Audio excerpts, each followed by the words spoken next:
शिव पर चढ़ी गई भस्म, शिव पर चढ़ाया गया जल, शिव पर चढ़ाई गई बेलपत्र, शिव पर चढ़ाया गया एक अक्षत, शिव पर चढ़ाया गया चंदन, अबीर, गुलाल, शिव पर चढ़ाया गया पंचामृत, शिव पर चढ़ाया गया गाय का दूध। ये सभी जो भी सामग्री हम भगवान शंकर को समर्पित करते हैं केवल शिव को समर्पित नहीं करी गई है, समर्पित करने के बहाने हमारे जैसे जीवों का जो संपूर्ण संसार सागर में ना जाने कितना झूठ, कितना कपट, कितना छल, कितनी बेईमानी, कितना पाप, कितना असत्य कहीं ना कहीं मनुष्य की देह से हो जाता है, उस देह से मुक्ति का एक बिंदु है।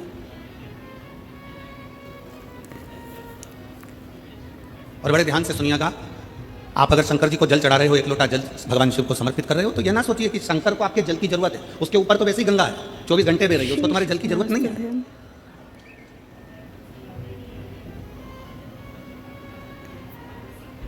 आप देवादिदेव महादेव को अगर एक लोटा जल चढ़ा रहे हो तो यह विचार ना करिए कि शंकर को तुम्हारे जल की जरूरत है। शिव जी को अगर एक बेलपत्र चढ़ा रहे हो तो यह विचार ना करिए कि शंकर जी को तुम्हारे बेलपत्र की जरूरत है। उसके पास में जगदम्बा, जगद्धात्री, दुर्गा, भवानी माता पार्वती विराजमान है, जो स्वयं बेलपत्र का एक स्वरूप है, आद्य शक्ति है।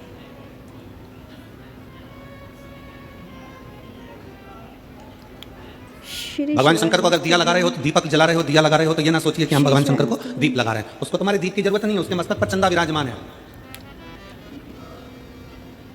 उसके मस्तक पर स्वयं चंद्रमा बैठा हुआ। भगवान शंकर को तुमसे कुछ भी नहीं चाहिए, कुछ भी नहीं। आप अगर विचार करो कि मैं शंकर जी को जल चढ़ा रही हूं, शंकर जी को जल की जरूरत नहीं है। जो जल आप शंकर भगवान को चढ़ा रहे हो, शिव को तुम्हारे जल की जरूरत नहीं है। शंकर जी को जो जल चढ़ा रहे हो वो जल की जरूरत तुमको है। जिस दिन तुम्हारा दुख का समय आएगा, तुम्हारा चढ़ाया गया एक लोटा तुम्हारे सामने आकर खड़ा होगा। जो तुमने भगवान को दिया है, जो तुमने भगवान को प्रदान किया, जो तुमने भगवान को दिया है। एक चरित्र आता है, स्मरण में रहे आपके। एक राजा ने अपने नगर में सूचना कर दी कि मुझे नहीं मालूम कि मरने के बाद क्या होता है। एक राजा ने सूचना कर दी कि मुझे नहीं मालूम कि कब्र के अंदर होता क्या। जब किसी व्यक्ति को दफना देते हैं, किसी व्यक्ति को भूमि की समाधि दे देते हैं, तो उसके साथ होता क्या है मुझको नहीं मालूम। राजा ने सूचना दी, अगर मेरे राज्य का कोई व्यक्ति कब्र के अंदर सोने के बाद मुझे बता दे कि कब्र के अंदर होता क्या है, मरने के बाद होता क्या है, तो मैं उसको मुंह मांगा धन दूंगा। अब सोचने वाला विषय है कि मरे कौन, बताने के लिए जो मर गया वो आके बताए कौन। कोई हमसे पूछे कि गुरुजी तुमने कहीं स्वर्ग देखा है, तुमने कहीं नरक देखा है, तो शिव महापुराण की कथा कहती है कि जो चले जाता है वो आकर बताता नहीं है कि वो स्वर्ग में है कि नरक में है। पर इतना जरूर है कि अगर आप शिव महापुराण की कथा के अंदर बैठे हो, आप शंकर को एक लोटा जल चढ़ा रहे हो, आप पंचाक्षर मंत्र नमः शिवाय कर रहे हो, आप षडाक्षर मंत्र ओम नमः शिवाय कर रहे हो, आप राम नाम, कृष्ण नाम, शिव नाम जप रहे हो, श्री शिवाय नमस्तुभ्यम बोल रहे हो, आप देवी की आराधना कर रहे हो, आप शंकर की आराधना कर रहे हो, आप भूखे को भोजन करा रहे हो, आप प्यासे को पानी पिला रहे हो, किसी की शिक्षा की व्यवस्था कर रहे हो, किसी की औषधि की व्यवस्था कर रहे हो, तो समझ लेना कि आप स्वर्ग में निवास कर रहे हो, आप नरक में नहीं रह रहे। ये पृथ्वी ही स्वर्ग है, ये भूमंडल ही स्वर्ग है। अब राजा ने सूचना कर दी कि कोई मुझे बता दे कि कब्र के अंदर होता क्या है, मरने के बाद होता क्या, कोई मुझे सूचना दे होता क्या। अब दे सूचना कोई। एक सिर फिरा था,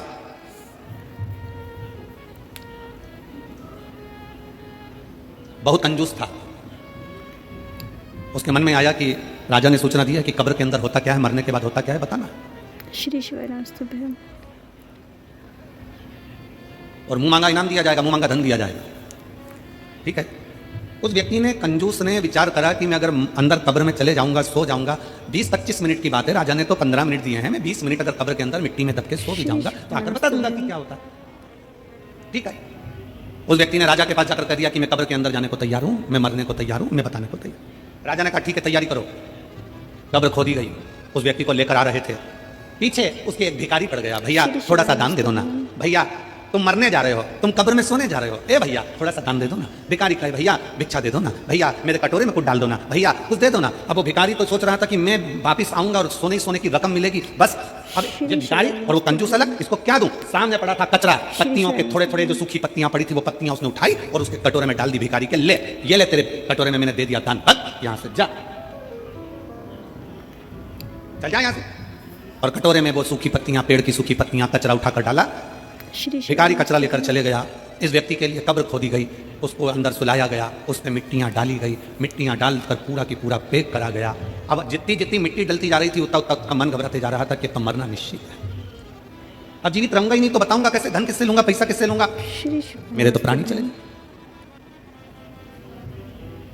कोई बात नहीं, बस तो मैं जाऊंगा ये पक्का। 8 से 10 मिनट निकल गए, एक सांप उस कब्र के अंदर घुसने लगा।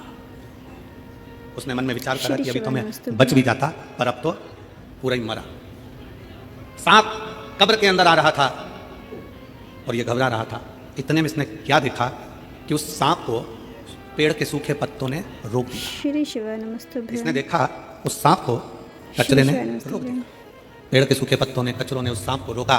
सांप अंदर आने का प्रयास करता रहा, सूखे पत्ते उसको रोकते रहे, कचरा उसको रोकता रहा, सांप अंदर नहीं आया। आखिरी में पलट कर चले गया। 20 मिनट पूरे होने के बाद इसको कब्र से निकाला, राजा के दरवाजे में लाकर खड़ा करा। राजा ने पूछा, बताओ कब्र में होता क्या है? उसने अपनी वाणी में कहा, महाराज होता बस वही है कि जीते जी जिंदगी में आप जो दान करते हो वो मरने पर भी आपके सामने आकर खड़ा हो जाता है। जीते जी आपने जो भजन किया, जीते जी आपने जो कीर्तन किया, जीते जी आपने जो मंत्र जाप करा, जीते जी आपने जो नाम जाप करा, जीते जी आप शंकर की कथा सुन रहे हो, जीते जी आप एक लोटा जल चढ़ा रहे हो, फिर निवेदन है, शंकर को तुम्हारे एक लोटा जल की जरूरत नहीं है, शंकर को तुम्हारी बेलपत्र की जरूरत नहीं है, शंकर को तुम्हारे दीपक की जरूरत नहीं है। शंकर कहते हैं कि ये सब कुछ तुमने जल चढ़ाया तुम्हारे लिए, तुमने बेलपत्र चढ़ाई तुम्हारे लिए, तुमने दीप लगाया तुम्हारे लिए, ये सब कुछ तुम्हारा है। तेरा तुझको श्री शिवानंद क्या लागे। शिव योगी काशी प्रदेश में रहते हैं। काशी प्रदेश में रहते हुए शिव योगी का नियम था कि शंकर पर जो समर्पित करते हैं वो अपने तन पर धारण करते हैं। शिव को अगर भस्म चढ़ाइए तो वो भस्म अपने तन पर धारण कर लेंगे। शंकर को अगर जल चढ़ाया गया है तो उस जल का आचमन कर लेंगे। शंकर भगवान को अगर बेलपत्र चढ़ाई गई है तो वो बेलपत्र भी अपने मस्तक पर रखकर उसका स्मरण करेंगे। शिव को अगर पुष्प चढ़ाया गया है तो वो पुष्प अपने कानों में लगा लेंगे।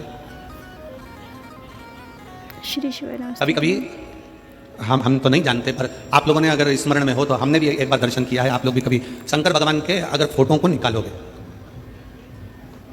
गूगल पर सर्च करना शंकर जी के फोटो निकालना, बहुत सारे, तो उन फोटो में आप पाओगे, आप उन फोटो में दर्शन करोगे कि शंकर जी के कान में एक फूल, शिव जी के कान में कनेर का पुष्प खुशा रहता है।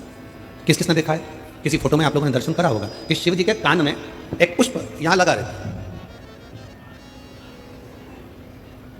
श्री शिवानंद भगवान अगर श्रीनाथ जी का दर्शन करोगे, नाथ द्वारा में श्री जी बाबा का दर्शन करोगे, आपके नज़दीक में रायपुर के पास में ही चंपारण है, चंपेश्वर महादेव वहाँ पर विराजमान है, और चंपारण में श्रीमद् वल्लभाचार्य जी की बैठक जी है।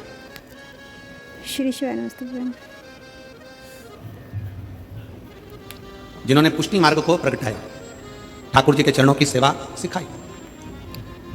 और श्रीनाथ जी का अगर दर्शन करते हो, श्री जी बाबा का अगर दर्शन करते हो, गोवर्धन नाथ जी का अगर दर्शन करते हो, तुम्हारे घर में अगर श्रीनाथ जी का कोई फोटो है, गोवर्धन नाथ जी का अगर कोई फोटो है, श्री जी बाबा का अगर कोई फोटो है, तो उस फोटो में आप दर्शन करेंगे कि श्रीनाथ जी का जो हस्तकमल ऊपर है, उस हस्तकमल पर एक पुष्प रखा हुआ है। एक पुष्प श्रीनाथ जी के हस्तकमल पर है, एक पुष्प शंकर जी के कर्ण पर। दोनों पुष्प साधारण नहीं है। श्री जी बाबा के हस्तकमल पर जो पुष्प है वो जमुना दास जी ने दिया था। वो पुष्प मेरे गोवर्धन नाथ जी के, श्रीनाथ जी के हाथ पर आज भी रखा हुआ। वो पुष्प साधारण नहीं है जो भगवान श्रीनाथ जी ने अपने हस्त पर लिया, और वो पुष्प भी साधारण नहीं है जो भगवान शंकर के कानों पर रखा हुआ है। जमुना दास जी ऐसे संत जिन्होंने ठाकुर जी के इतने प्रिय कि ठाकुर जी के लिए रोज नई नई माला तैयार करते थे, रोज नया नया श्रृंगार तैयार करते थे। भगवान गोवर्धन नाथ जी के लिए, श्रीनाथ जी के लिए रोज नया नया श्रृंगार बनाते थे। एक दिन जमुना दास जी ने एक डलिया में पुष्प देखा। पुष्प देखा तो उन्होंने फूल वाले से कहा, पुष्प वाले से बोला, भैया ये फूल मुझे दे दो। जमुना दास जी, फूल की कीमत 1 रुपया है। जमुना दास जी ने कहा, ठीक है, ये फूल 1 रुपये लो और तुम मुझे दे दो। 1 रुपया लीजिए और पुष्प मुझे दे दीजिए। वहीं से नगर का राजा निकल कर जा रहा था जिसका नाम था यवनराज, और यवनराज ने देखा कि डलिया में बड़ा सुंदर फूल है। जमुना दास जी ठाकुर जी की हवेली जी जा रहे हैं, भगवान का दर्शन करने जा रहे हैं, तो फूल लेकर जाना चाहते हैं। और यवनराज एक वेश्या के यहाँ जा रहा था, तो उसने देखा कि फूल बड़ा सुंदर है, वेश्या के सिर पर लगाऊंगा, जुड़े में सजाऊंगा, वेश्या बड़ी सुंदर लगेगी, खुश हो जाएगी। उसने रथ रोका, बग्गी रोकी और रोककर कहा, ए फूल वाले, फूल कितने का? फूल वाले ने कहा, फूल 2 रुपए का। होता है पैदल मूली लेने के लिए जाओगे, पैदल टमाटर लेने के लिए जाओगे, पैदल आलू लेने के लिए जाओगे, पैदल हरी मिर्ची लेने के लिए जाओगे, पैदल गोभी लेने के लिए जाओगे तो 5-10 रुपए किलो मिल जाएगी। 2 व्हीलर से जाओगे तो उसकी कीमत थोड़ी सी बढ़ जाएगी। 4 व्हीलर से जाओगे तो उसकी कीमत दुगनी हो जाएगी। कीमत गाड़ी की है। पैदल गए 10 रुपए किलो मिल गई गोभी, 2 व्हीलर से गए 15 रुपए किलो मिल गई गोभी, 4 व्हीलर से गए 20 रुपए किलो मिल गई गोभी। जमुना दास जी 1 रुपए का फूल ले रहे थे, यमनराज ने आकर पूछा कितने का फूल है? फूल की कीमत बढ़ गई 2 रुपए का। जमनादास जी हाथ जोड़कर बोले यमनराज से, महाराज आप तो नगर के राजा हो, आप दूसरा फूल ले सकते हो, मैंने तो ये फूल ठाकुर जी के लिए ले लिया, अपने मन से मैंने ठाकुर जी को चढ़ा दिया, अपने मन से मैंने श्री जी बाबा को समर्पित कर दिया, अपने मन से मैंने भगवान को दे दिया, ये फूल मुझे ले लेने दो। यमनराज ने कहा जमनादास फूल मैं लूंगा और वेश्या के जुड़े में जाएगा। जमनादास जी ने कहा ये फूल तो मैंने अपने मन से मेरे गोवर्धन नाथ जी को, मेरे कृष्ण को, मेरे श्री जी बाबा को मैंने समर्पित कर दिया, अब तो फूल मैं ही लूंगा। यमनराज ने कहा जमनादास समझ जा, तुम मुझसे कह रहा है कि फूल मैं लूंगा, फूल की कीमत मैं 2 रुपए देता हूं। फूल वाले ने कहा ले लो। जमनादास जी ने कहा पहले तो फूल मैंने 1 रुपए में लिया था, माली कहता है 2 रुपए का है। जमनादास जी ने कहा फूल की कीमत 4 रुपए देता हूं, फूल मेरा। यमनराज ने कहा फूल की कीमत 8 रुपए देता हूं। जमनादास जी ने कहा फूल की कीमत 10 रुपए देता हूं। यमनराज ने कहा फूल की कीमत 20 रुपए देता हूं, मैं नगर का राजा हूं, फूल मैं लेकर जाऊंगा। जमनादास जी कहते हैं फूल की कीमत में 40 रुपए देता हूं। यमनराज ने कहा फूल की कीमत 50 रुपए देता हूं। यमनराज ने कहा फूल की कीमत 100 रुपए देता हूं। यमनराज ने कहा फूल की कीमत 1000 रुपए। जमनादास जी कहते हैं फूल की कीमत 10,000 रुपए। जमनादास कहते हैं फूल की कीमत 10,000 रुपए। यमनराज कहते हैं फूल की कीमत 20,000 रुपए। जमनादास जी कहते हैं फूल की कीमत 50,000 रुपए।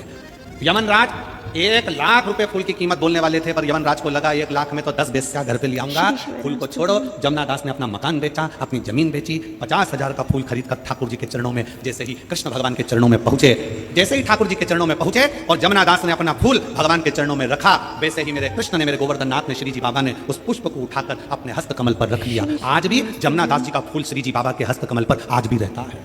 आज भी आपके घर में अगर फोटो हो तो उसका दर्शन करिए, फोटो ना हो तो मोबाइल पर सर्च कर दर्शन करो कि श्रीनाथ जी की मूर्ति पर, श्रीनाथ जी की फोटो में, श्रीनाथ जी के स्वरूप में आज भी श्रीनाथ जी के हस्त कमल पर एक पुष्प रखा रहता है, वो जमनादास जी का है। जमनादास जी ने कहा ठाकुर क्या मेरा ये पुष्प आपको पसंद नहीं आया? जमनादास जी के शब्द सुनकर ठाकुर जी कहते हैं जमनादास तेरा पुष्प तो इतना पसंद आया कि मैं इसको जिंदगी भर अपने हाथ पर रखूंगा, जिंदगी भर अपने हस्त पर। क्या था इस पुष्प में? इस पुष्प में कीमत नहीं है, इस पुष्प में दिल भाव है।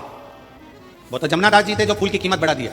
एक हम घर की माँ कह देती है सुन बेटा आज पंडित जी पूजन कराने आएंगे, आज शिवरात्रि है, माला लिया बाजार से। पति से कहा जाओ जरा माला लिया बाजार से। पति गए माला लेने के लिए। माला कितने की है? 50 रुपए की। इससे छोटी 30 रुपए की, इससे छोटी 10 रुपए की, यही उतार कर दे दो। भगवान के लिए लेकर आए 10 रुपए की। थोड़े दिन बाद पत्नी का करवा चौथ का व्रत आ गया। पत्नी ने कहा सुनो मेरे लिए वो सिर में बांधने का वो गजरा और जूड़ा लेकर आना।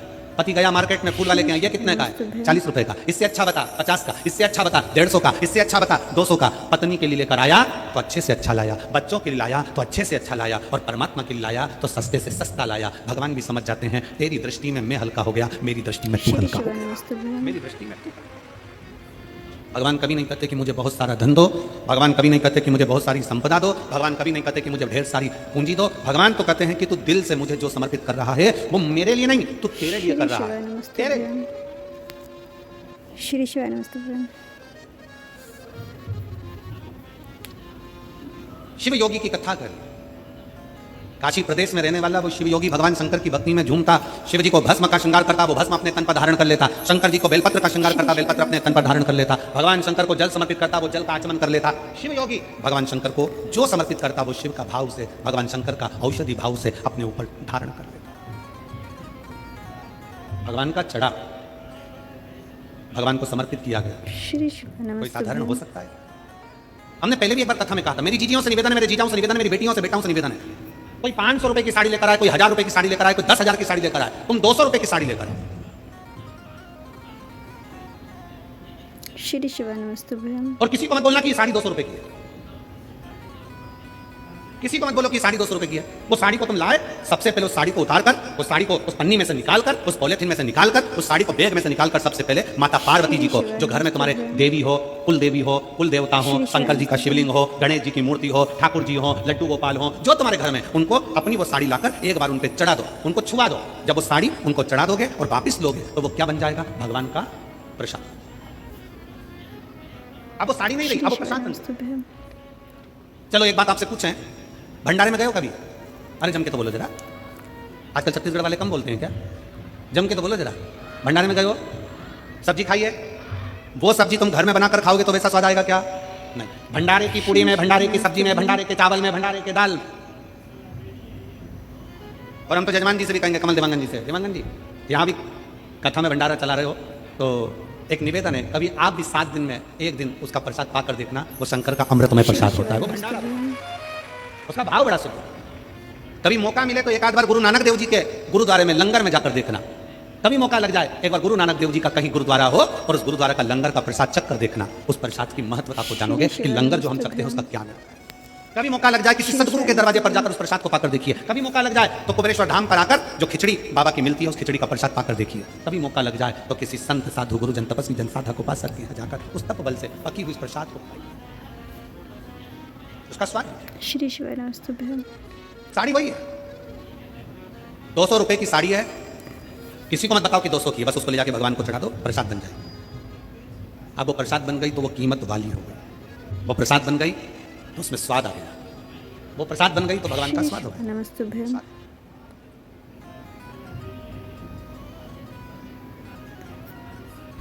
हम देवांगन जी हमारे लाडले की पूजन करते हैं, कल्लू जी की, और हमारे जो शंकर जी हैं और शालिग्राम जी हैं उनको हम आपके कक्ष में हमारे बाजू में कक्ष में उनकी सेवा होती है। सुबह सुबह हम वहाँ पहुँच जाते हैं सेवा के लिए। तो जब भगवान को भोग लगता है और भगवान का जब स्नान आदि हो जाता है, भोलेनाथ जी का पूजन हो जाता है और भाभी जी वगैरह वो फ्रूट्स थोड़ा सा फल और दूध वगैरह भेजती हैं, तो वो हम भोग लगाकर वापिस उसको बाहर भेजते हैं। उसका थोड़ा सा प्रसाद आप पहले भगवान के पास ना आए उससे पहले उसको रख कर देखो और उसको खाकर देखो। और जो शंकर जी की हम पूजन करें तो बाबा की या किसी मंदिर में पूजन होती है, वो मंदिर का प्रसाद जब अंदर से बाहर आता है और प्रसाद को पाकर देखोगे तो उसका स्वाद अपने आप बढ़ जाता है, क्योंकि वो प्रसाद हो जाता है, वो प्रसाद। सत्यनारायण भगवान की कथा करवाओ, आटे की पंजेरी बनाओ, पंजेरी को अलग रख दो और एक कटोरी पंजेरी सत्यनारायण जी के सामने रख दो। जो अलग रखी है उसमें स्वाद नहीं आएगा, जो सत्यनारायण जी के सामने रखी है उसका स्वाद बढ़ जाएगा, क्योंकि वो प्रसाद। 200 रुपए की एक प्रैक्टिकल जरूर करो, किसी और वाला हमारा झूठ तो नहीं बोल रहा, प्रैक्टिकल करते रहना चाहिए, प्रैक्टिकल बिल्कुल करो, प्रैक्टिकल जरूर करो। 200 रुपए की साड़ी लो, भगवान को चढ़ा दो, प्रसाद हो गई, फिर उसको पहनो, पहनकर बाहर शादी में पार्टी में तुम्हें जहां जाना हो वहां जाओ, आपको लोग पलट कर कहेंगे अच्छी दिख रही है, बहुत महंगी है, कीमत भगवान को चढ़ाने से हो गई है, अच्छी दिख रही है, बहुत महंगी है, बहुत महंगी।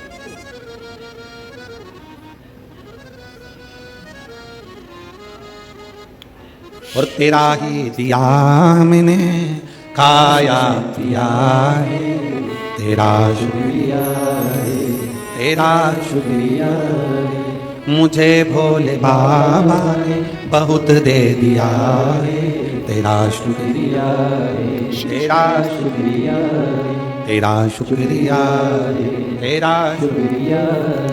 ये जायदाद दी है औलाद दी है, ये जायदाद दी है औलाद दी है, मुसीबत में हर वक्त इमदाद दी है, मुसीबत में हर वक्त इमदाद दी है, तेरा ही दिया मैंने खाया पिया है, तेरा शुक्रिया है, तेरा शुक्रिया है, मुझे भोले बाबा ने बहुत दे दिया है, तेरा शुक्रिया है, तेरा शुक्रिया।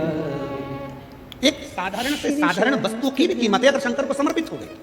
श्री शिवानस्तुभ्यम। साधारण सी वस्तु। सीता जी ने जब हनुमान जी ने माता जानकी जी को राम जी की मुद्रिका दी, तब सीता जी ने हनुमान जी को क्या दिया था? जम के बोलो, क्या देकर भेजा था?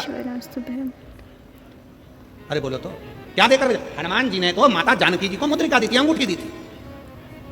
सीता जी ने क्या देकर भेजा था? अपनी चूड़ामणि। क्या देकर भेजा था? जम के बोलो जरा। अपने बालों की चूड़ामणि माता जानकी जी ने हनुमान जी को देकर भेजा। क्या थी चूड़ामणि? कहां से आई थी चूड़ामणि? वो चूड़ामणि इतनी विशेष क्या थी जो चूड़ामणि सीता जी ने हनुमान जी को दे दी? और पूरे आभूषण माता जानकी जी का जब रावण हरण कर लेकर जा रहा था तो सीता जी आभूषण फेंकती फेंकती जा रही थी। रामचरितमानस में लिखा है, जानकी जी आभूषण फेंकती फेंकती जा रही हैं, चूड़ामणि माता जानकी हनुमान को दे देती है कि राम जी को दे देता। कहां से आई चूड़ामणि? वो चूड़ामणि में ऐसा क्या था? वो चूड़ामणि में क्या था जो माता जानकी जी हनुमान जी को देखते समय, विदा करते समय चूड़ामणि दे देती? क्या था? वो चूड़ामणि साधारण नहीं थी। जब मंथन किया गया देवता और राक्षसों ने मिलकर, समुद्र मंथन करा, मंदराचल सुमेरु पर्वत की रई बनाकर, शेषनाग की नेति बनाकर जब मंथन किया, मंथन में रत्न निकले, माणिक मोती औषधि सब कुछ निकले। फिर रतन में लक्ष्मी जी प्रकट हो रही थी, उससे पहले एक देवी और उस मंथन में एक देवी और प्रकटी थी। लक्ष्मी जी के प्रकट होने से पहले एक देवी और प्रकटी थी जिसका नाम था रत्नाकर नंदनी। सब बोलो उसका नाम, क्या नाम है उसका?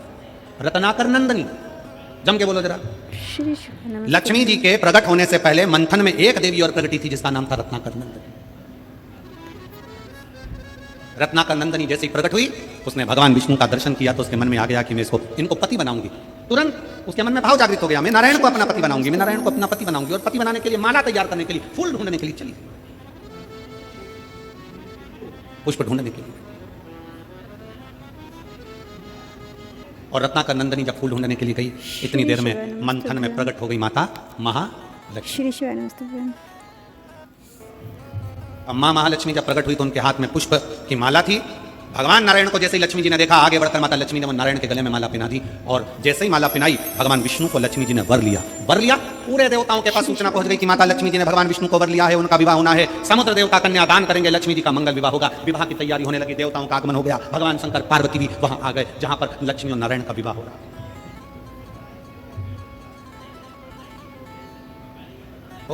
श्री शिवाय नमस्तुभ्यम। विवाह का कन्यादान हुआ, लक्ष्मी जी का विवाह नारायण के साथ हुआ।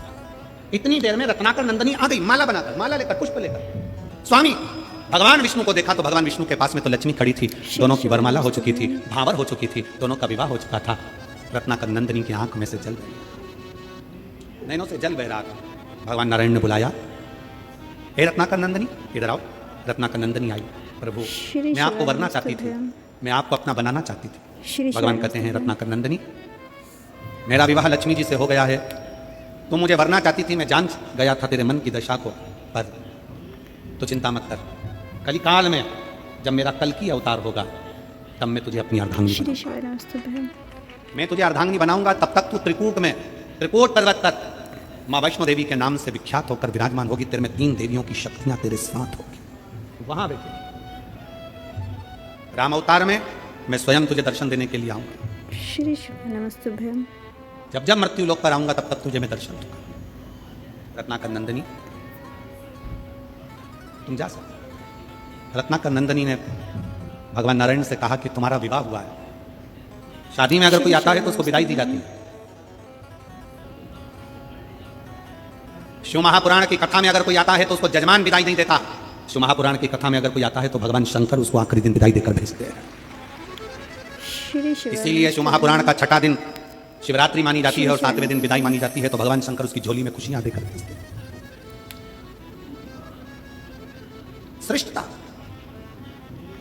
रत्नाकर नंदनी कहा, मैं जा रही हूं, पर मैं आपके विवाह में साक्षी बनी हूं। श्री शिवाय नमस्तुभ्यम। आपके विवाह में मेरी साक्षीता है, आप मुझे विदाई दीजिए। भगवान नारायण मुस्कुरा कर कहते हैं कि आपको मैं विदाई दूं, ये श्रेष्ठता कहां? हमारे देवों में भी देव महादेव हमारे पास में बैठे हैं, विदाई वो देंगे। तुरंत रत्नाकर नंदनी शंकर जी के सामने हाथ जोड़कर बोली कि हमको विदाई दीजिए। रत्नाकर नंदनी के शब्द सुने तो शंकर भगवान बोले कि आप स्त्री हो और स्त्री को विदाई मां जगतजननी पार्वती देंगी। पार्वती जी ने शंकर जी को देखा और देखकर मुस्कुरा कर कहा कि मैं क्या दूं इसको? मेरे पास तो फूल के जेवर हैं, मेरे पास कोई गोल्ड नहीं, हीरा नहीं, चांदी नहीं, सोना नहीं। सारे देवी देवताओं के पास में, सारी देवियों के पास में सोने चांदी के हीरे पन्ना के जेवर होंगे, पर मेरे शंकर भगवान की धर्मपत्नी माता अर्धांगिनी माता पार्वती के पास हीरा मीरा नहीं, क्योंकि शंकर भगवान तो खुद कोहिनूर हीरा है और जिसके पास मिल जाते हैं तो उसको हीरे की जरूरत ही क्या पड़ती है। मेरे पास तो खुद कोहिनूर हीरा मेरा शिव है।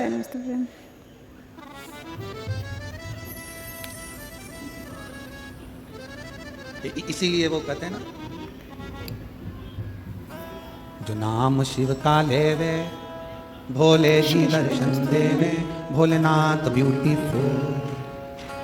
जो नाम शिव का लेवे भोले जी दर्शन देवे, भोलेनाथ ब्यूटीफुल। जो नाम उसका लेवे भोले जी दर्शन देवे, Bholenath beautiful. Bholenath beauty, Bholenath beautiful. भगवान शंकर तो खुद ही हीरा है, रतन है, माणिक है, सोना है। मेरा शिव तो खुद सुंदर है, इसलिए उसको कर्पूर गौरम करुणाम संसार सारम भुजगेंद्रहारम सदा वसंतम भवम भवामी। पार्वती जी मुस्कुरा कर कहती है, मेरे पास कोई आभूषण नहीं है, मैं क्या दूं? रत्नाकर नंदनी को विदाई में क्या दूं? शंकर भगवान ने कहा, श्री शिवाय नमस्तुभ्यम। तुमने विश्वकर्मा जी से एक चूड़ामणि बनवाई है, वो चूड़ामणि तुम इस रत्नाकर नंदनी को दे दो। अभी कथा में कहा कि भगवान शंकर पर, पार्वती जी पर चढ़ी हुई सामग्री कोई साधारण नहीं होती है, साधारण नहीं। मेरी ये जीजियां बैठी है ना, मेरे जीजाओं, आप लोग कभी दर्शन करना। ये मेरी जीजियां जब देवी जी के मंदिर में जाती हैं ना, और देवी जी के मंदिर में या सुहागिनों में जब जाती हैं, सौभाग्यवती माताओं का कोई कार्यक्रम होता है उसमें जाती है, तो वहां से सिंदूरा लेकर अपनी मांग में भर लेती है। बोलो री जी हाँ सही है कि गलत है? बात है घर में अगर कोई सुहागिल हो रही है, घर में कोई पुरानी हो गई है, घर में कोई देवी की पूजन हो रही है, उन्हें कंकु लिया और अपनी मांग में भरा। श्री शिव नमस्तुभ्यम। क्यों? किस लिए? किस पर? सौभाग्य था।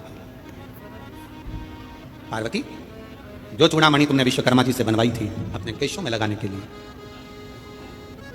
जब सोने का महल बनवाया था और सोने के महल के साथ में एक चूड़ामणि तुमने बनवाई थी और वो महल तो चले गया था जो विश्वकर्मा जी को मिल गया, पर वो चूड़ामणि तुम्हारे पास है, दे दो।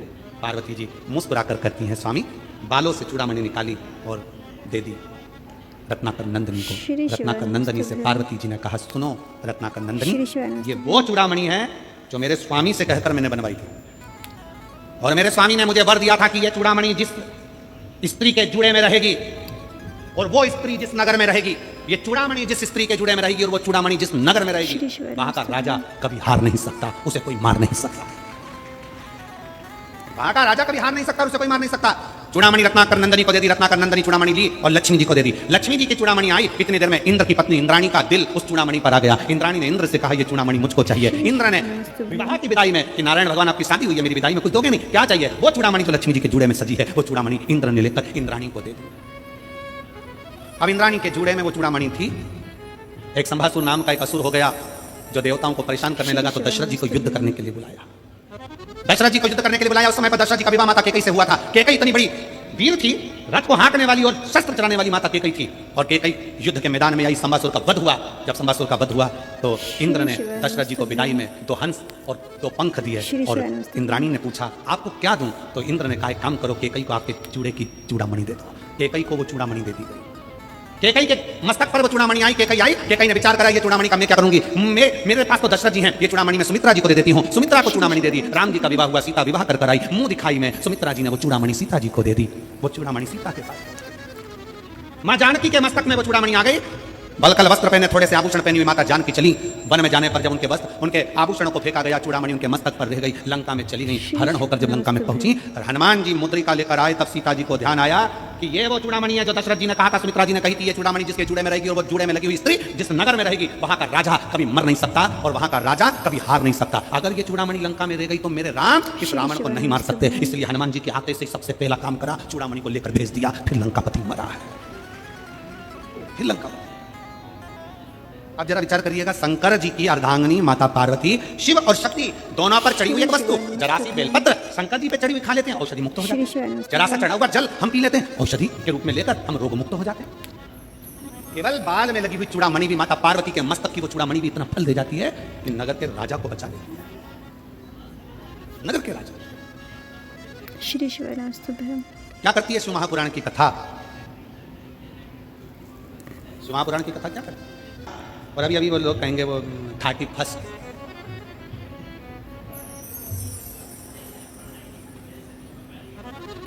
श्री शिव नमस्तुभ्यम। तो कहेंगे लोग वाह हैप्पी न्यू ईयर। कुछ नहीं हुआ, केवल कैलेंडर बदला, तुम तो जैसे थे वैसे की वैसी रह गए। क्या मतलब? श्री शिव जब नमस्तुभ्यम। बसंत बदले, मेरे भारत की भूमि की हरियाली बदले, जब आपके चेहरे की रौनक बदले और आपका दिल प्रफुल्लित हो, वो चैत्र का महीना, तब मालूम पड़ता है कि नया वर्ष आया है। तब मालूम पड़ता है। श्री शिव नमस्तुभ्यम। श्री शिव नमस्तुभ्यम। 31 तारीख को दारू की बोतल खुलती है और भारतीय नए वर्ष चैत्र की नए वर्ष में गंगा जल खुलता है।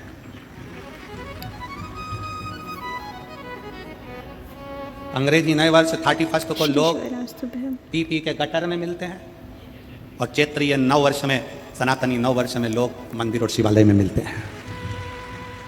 और मेरा भारतवासियों से निवेदन है, मेरे देशवासियों से निवेदन है, मेरे सनातनियों से निवेदन है, आप 31 मना रहे हो, मनाओ, हमारी तरफ से छूट है, पर याद रखना उस 31 के दिन भी मैखाने में, मदिरा की दुकान पर नहीं, कुबेरेश्वर धाम और महाकाल की भूमि पर जाइए। हमारे रायपुर के कोई शंकर के मंदिर है, राम मंदिर है, चंपारण का चंपेश्वर महादेव है, और छत्तीसगढ़ के जो प्राचीन शिवालय है वहां जाइए, महाराष्ट्र के कोई प्राचीन शिवालय है वहां जाइए। वहां जाकर अपने को अगर मनाना ही है तो भगवान शंकर की शरण में मनाओ, क्योंकि माता पार्वती जी को स्पर्श करी हुई वो चूड़ामणि राज्य के राजा को कभी हारने नहीं देती। शंकर भगवान पर चढ़ी हुई बेलपत्र या चढ़ा हुआ जल श्री शिव आपको कभी गलत जगह पर जाने नहीं देगा, आपकी जिंदगी को संवारेगा जरूर। शिव का चढ़ा जल एक पत्र है। विनोद सेन, पिता श्री देवलाल सेन, अपने गांव का पहला लड़का है जो सरकारी नौकरी में लगा है। एक बार जोरदार ताली बजाकर स्वागत करें। गांव के लोग बहुत ताने कई लोग देते थे, परिवार वाले भी, कि ये कुछ नहीं कर सकता, शंकर के मंदिर जाके झाड़ू पोछा करता है, जल चढ़ाता है, क्या इसकी सरकारी नौकरी लगेगी? पर बेटे ने लिखा कि बाबा का एक लोटा जल ने दिखा दिया, सबके मुख चुप कर दिया। रोते नहीं बेटा आप तो? श्री शिव नमस्तुभ्यं।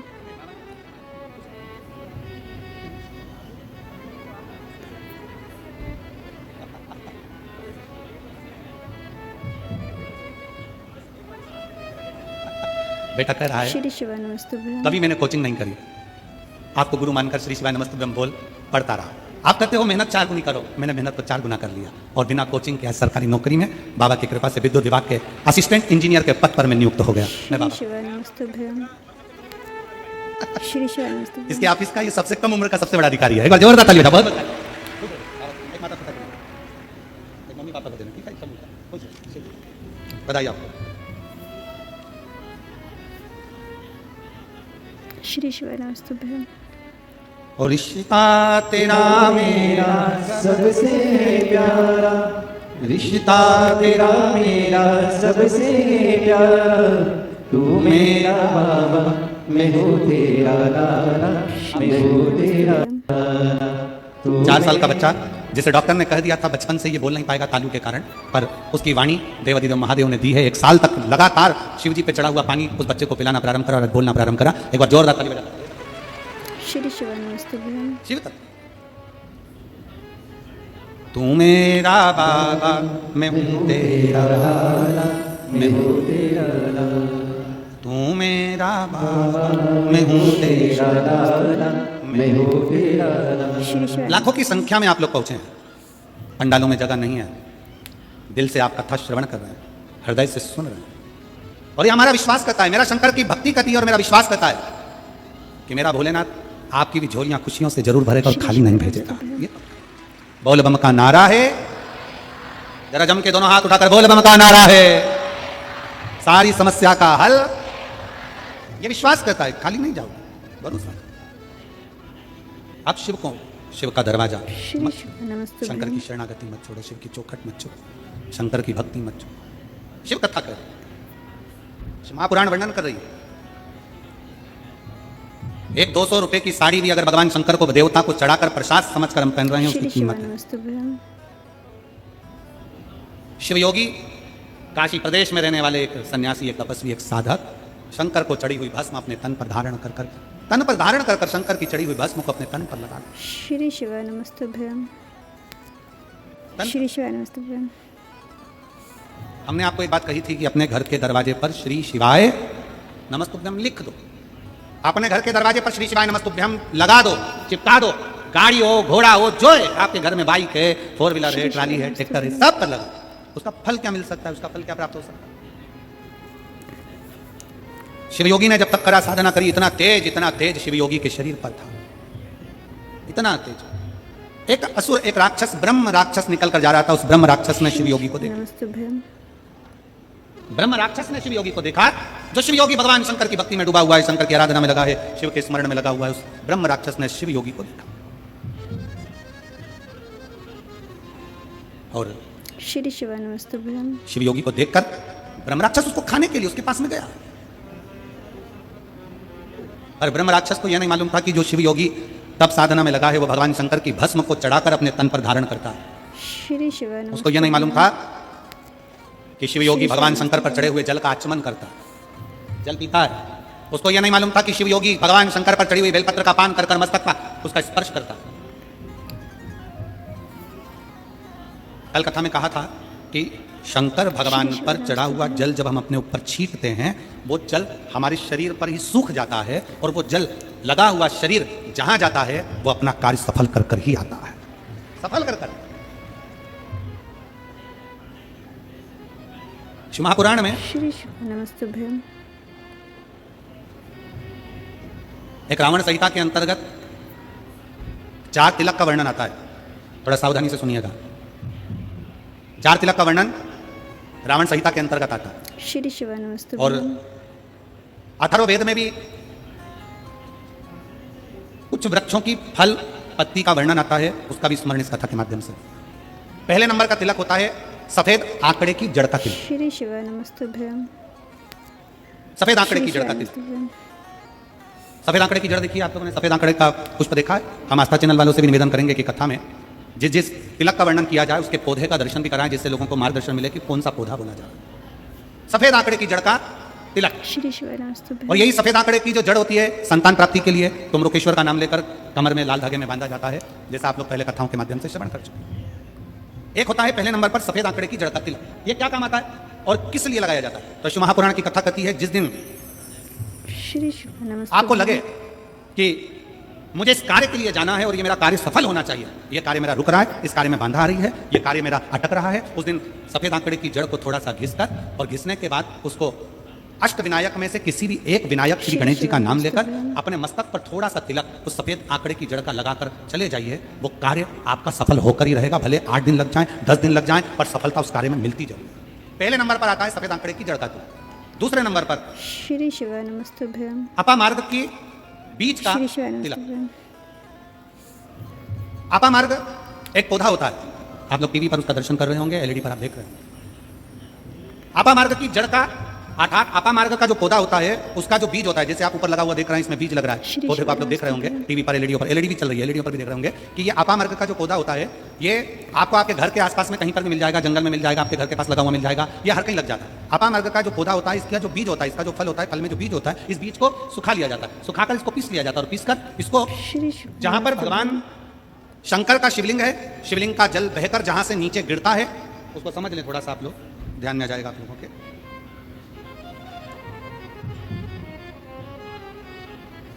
इधर देखिए, श्री शिवलिंग की ओर ध्यान देंगे। नमस्तुभ्यम। यहाँ जो व्यासपीठ के सम्मुख में शिवलिंग बना है, ये शिवलिंग और शिवलिंग के सामने से जो जल बहकर जो जल नीचे की ओर आ रहा है, शिवलिंग के सामने से जल बहकर जो नीचे की ओर आ रहा है, ये जो भाग होता है, इस भाग पर अपामार्ग का जो बीज होता है सूखा हुआ जिसको आपने पीसा है, उसको यहाँ लगा दिया जाता है, उसी को वापस लेकर आया जाता है और उस बीज का जो चंदन होता है जिसको अपन पानी में मिलाकर सिर पर लगाते हैं, कोई व्यक्ति आपका अगर धन लेकर चले गया, कोई व्यक्ति आपकी संपदा लेकर चले गया, कोई कार्य आपका बहुत दिन से कोर्ट में अदालत में चल रहा है, लगभग 1 महीना इसका तिलक लगाना चालू कर दीजिए, दूसरे महीने में आपका धन आपके घर पर जरूर आएगा और आपका कार्य पूर्ण जरूर होगा। अपामार्ग का बीज का चंदन तिलक, अपामार्ग का तिलक हमें सुख प्रदान करता है। तीसरे नंबर पर होता है दुर्वा। क्या बोलते हैं छत्तीसगढ़ में, दुर्वा बोलते हैं कि घास बोलते हैं? श्री शिवाय नमस्तुभ्यम। जो गणेश जी को चढ़ाते हैं दुर्वा, दुर्बी, ठीक है, टीवी पर आप लोग देख रहे हैं, दर्शन कर रहे होंगे। दुर्वा, दुर्बी, जिसको छत्तीसगढ़ में दुर्बी कहते हैं, दुर्वा कहते हैं, जो गणेश जी को चढ़ता है, दुर्वा। अब आप सबको स्मरण में तो होगा कि दुर्वा कहाँ से प्रकट हुई है। तो शिव महापुराण की कथा में विष्णु पुराण को अगर हम अध्ययन करें तो विष्णु पुराण का स्मरण करेंगे या कूर्म पुराण को पढ़ेंगे तो उसमें मिलेगा कि भगवान जब सुमेरु पर्वत को मंथन के लिए रखा गया था, तब वो पर्वत नीचे दबता जा रहा था, तब कच्छप भगवान अपनी पीठ पर उस पर्वत को धारण करे थे। कच्छप भगवान जब पीठ पर धारण करे तो समझ लो भगवान नारायण की जंघा पर ही वो पर्वत रखा हुआ था, जिसको श्री शिवाय दर्शन किया था, नमस्तुभ्यम। दर्शन किया। वो पर्वत जैसा जैसा घसा रहा था, रोम गिर रहे थे, उसी रोम की दुर्वा का भाव हमारे शास्त्रों में आता, उसी से श्री शिवाय दुर्वा की नमस्तुभ्यम। उत्पत्ति मानी। दुर्वा गणेश जी को प्रिय है। और दुर्वा का फल कितना है? दुर्वा का फल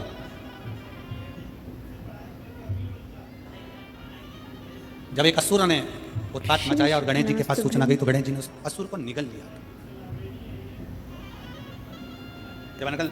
जब देखा अनायास उस असुर की ओर देखा तो भगवान गणेश जी ने उसको निगल कर अपने घर में अपने पेट में उसको धारण किया, अंदर ज्वाला उत्पन्न हुई। श्री शिवाय नमस्तुभ्यम। भगवान शंकर ने एक दुर्वा गणेश जी को दी, उन्होंने पाई, अंदर बैठा हुआ असुर समाप्त। पाप कर्म हो, बेकार कर्म हो, गलत कर्म हो, असत्यता हो, या कहीं हमारे हाथों से हमारे द्वारा कोई पाप कर्म यदि हो जाता है, वैसे तो संपूर्ण विश्व में शिव महापुराण की कथा कहती है 4 स्थान पर प्रत्येक व्यक्ति से पाप होता है। पहला, झाड़ू लगाते समय छोटे छोटे जीव मर जाते हैं जिसका पाप माथे चढ़ जाता है। दूसरा, अग्नि जलाते समय छोटे छोटे पतंगे जल जाते हैं जिसका पाप मस्तक पर चढ़ जाता है। तीसरा, जल में कपड़े धोते समय, स्नान करते समय छोटे छोटे जीव मर जाते हैं जिसका पाप माथे चढ़ जाता है। चौथे नंबर का, चल कर जाते समय अपने पांव के नीचे, चप्पल के नीचे छोटे छोटे जीव मर जाते हैं जिसका पाप माथे चढ़ जाता है। शिव महापुराण की कथा कहती है एक दुर्वा शंकर जी को, एक दुर्वा गणेश जी को जब हम समर्पित करते हैं तो हमारे मस्तक का सारा पाप अपने आप समाप्त हो जाता है। दुर्वा में इतना तेज हो, दुर्वा। श्री शिवाय नमस्तुभ्यम। और शिवपुराण कर रही है तीसरे नंबर का तिलक है दुर्वा का। दुर्वा का तिलक, दुर्वा को चढ़ी हुई जब छोटी सी दुर्वा लेकर उसको सूखने के बाद भस्म बनाकर शंकर को चढ़ाकर उस भस्म को लाकर मस्तक श्री पर शिवाय यदि नमस्तुभ्यं। तिलक लगाया जाए, उस दुर्वा का तिलक यदि मस्तक पर लगाया जाए, कोई व्यक्ति तुमसे कह दिया कि तेरे बस का ये नहीं है, कोई ने कह दिया तू ये सरकारी नौकरी पा ही नहीं सकता, कोई ने कह दिया कि तू ये काम कर ही नहीं सकता, तू मकान बना ही नहीं सकता, कोई ने कह दिया तेरी दुकान चलेगी ही नहीं, चाहे की खोल ले, अगर आपका कोई आत्मबल नीचे गिराता है तो 20 दिन तक दुर्वा का तिलक यदि मस्तक पर लगाया जाए तो आत्मबल भी बढ़ता है और कार्य सिद्ध होता है। ये दुर्वा तिलक की महत्व है। चौथे नंबर पर आता है बेलपत्र की जड़ का तिलक, जिसको हम पहले भी कथाओं में बोल चुके हैं कि बेलपत्र की मिट्टी का भी अगर तिलक लगाया जाए, बेलपत्र के नीचे की मिट्टी का भी अगर तिलक लगाया जाए तो वो भी फल देता है। तो बेलपत्र की जड़ का तिलक तो बहुत मूल है। कभी मान लो कहीं बेलपत्र की जड़ ऐसे नहीं निकालना चाहिए, बेलपत्र हरा भरा रहे तो कभी उसकी जड़ नहीं निकालना, कभी भी। मान लो कोई बेलपत्र का वृक्ष सूख गया, नमस्तुभ्यं। कोई बेलपत्र का वृक्ष अगर सूख गया है, उसकी अगर जड़ मिल गई है तो उसको घिस कर उसका चंदन बनाकर शिव का लेपन कर उस चंदन को अपने मस्तक पर भी धारण कर सकते। क्या होगा उससे? श्री तो शिवाय कहा नमस्तुभ्यं। किसी व्यक्ति को कोई कार्य के हेतु आपने बोला और वो व्यक्ति कार्य से इनकार कर रहा है, मना कर रहा है कि ये मेरे बस का नहीं है, मैं नहीं करूंगा, उठाओ तुम्हारी फाइल लेकर जाओ यहाँ से, ये मैं नहीं करूंगा। श्री शिवाय नमस्तुभ्यं। तुम्हें लग रहा है कि ये केस मुझे जीतना है और मैं सत्य हूं और मेरा केस मुझे जीतना है और असत्यता भारी पड़ रही है, झूठ भारी पड़ रहा है, उस समय पर बेलपत्री का चंदन का तिलक या बेलपत्री के वृक्ष की मिट्टी का तिलक व्यक्ति को सफलता जरूर देता है। उस तिलक को धारण जरूर करना चाहिए, उस तिलक को जरूर। श्री शिवाय नमस्तुभ्यं। बेलपत्र का तिलक, बेलपत्र की मिट्टी का तिलक, बेलपत्र के वृक्ष के नीचे बैठकर करा गया भजन, बेलपत्र के वृक्ष के नीचे बैठकर करी गई साधना, बेलपत्र के वृक्ष के नीचे बैठकर करी गई आराधना हमें फल प्रदान करती है। और मैं संपूर्ण देशवासियों को इसके लिए बहुत बहुत साधुवाद देता हूं, बहुत बहुत बधाई देता हूं कि जब वृक्षारोपण कराया जाता है विठले सेवा समिति द्वारा, सारे शिव भक्त अपने अपने क्षेत्र में बेलपत्री का पौधा लगाते हैं और बेलपत्री के वृक्ष को बड़ा करते हैं। उसके लिए आपको साधुता देते हैं। साधु अपने जीते जी अपने जीवन काल में प्रयास जरूर करो कि बेलपत्री का पौधा जरूर लगाया जाए, क्योंकि जब हम भोले बाबा के भगवान शंकर के चरणों में जाएं तो शिव कृपा करें, शिव करुणा।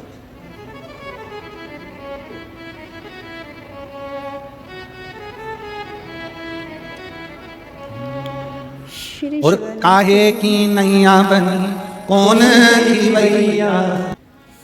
हम भगवान को नहीं पहचान पाते पर शिव करुणा करता है, शंकर करुणा करता है। जब ब्रह्मा जी भगवान को नहीं जान पा रहे थे, भगवान विष्णु नहीं जान पाए थे, श्री शिवाय नमस्तुभ्यं। तब ब्रह्मा जी को सृष्टि की रचना का भार देने के लिए, सृष्टि की रचना का क्रम समझाने के लिए, सृष्टि की रचना का क्रम दिखाने के लिए स्वयं शंकर भगवान अर्धनारीश्वर का रूप धर लिए। हमारे बीच में अर्धनारीश्वर भगवान पधार रहे हैं, एक बार जोरदार ताली बजाकर उनका स्वागत मंडल। श्री शिवाय नमस्तुभ्यं। भगवान अर्धनारीश्वर का रूप धरकर भगवान शंकर ने आधा शिव का, आधा शक्ति का, आधा शंकर का, आधा पार्वती का, आधा शिव का, आधा शक्ति का स्वरूप धारण करा। ब्रह्मा जी को अपनी लीला का दर्शन कराया। ब्रह्मदेव श्री शिवाय नमस्तुभ्यं। तुम सृष्टि की रचना करो, आदि सृष्टि पुरुष की, आदि सृष्टि स्त्री की बना। और सृष्टि की रचना करिए ब्रह्मा जी ने। बाबा अर्धनारीश्वर का यहाँ दर्शन हुआ। आज कथा का द्वितीय दिवस यहाँ विराम की ओर ले रहा है। कल कथा में तीसरे दिवस में प्रवेश करेंगे और अपने जीवन को सार्थक बनाएंगे। श्री बहुत शिवाय बहुत नमस्तुभ्यं। साधुवाद के पात्र हैं सभी शिव भक्त। श्री शिवाय नमस्तुभ्यं। साथियों, सादा जय श्री कृष्णा। साथियों, वीडियो में दी गई जानकारी अगर आपको उपयोगी लगी हो, लाभदायक लगी हो, वीडियो आपको पसंद आया हो तो प्लीज़ वीडियो को लाइक कीजिएगा और ज़्यादा से ज़्यादा लोगों के साथ में इसे शेयर कीजिएगा, जिससे ज़्यादा से ज़्यादा लोगों को इस कथा का लाभ मिल सके और इसका पुण्यफल आपको भी प्राप्त हो। और इसी के साथ एक अनुरोध और भी है हमारा आपसे कि गुरुदेव की जो संपूर्ण कथा होती है वो 3 घंटे की होती है। किसी भी कारणवश यदि आप संपूर्ण कथा सुनने में असमर्थ हैं तो हमारे चैनल को सब्सक्राइब कर लीजिए, क्योंकि हमारा प्रयास होता है कि हम गुरुदेव की जो पूर्ण कथा होती है उसको ध्यानपूर्वक सुने और उनके द्वारा बताई गई सभी महत्वपूर्ण बातें, महत्वपूर्ण जानकारियाँ और उनके द्वारा बताए गए सभी उपाय एक छोटी सी वीडियो के माध्यम से आप तक पहुँचाएँ।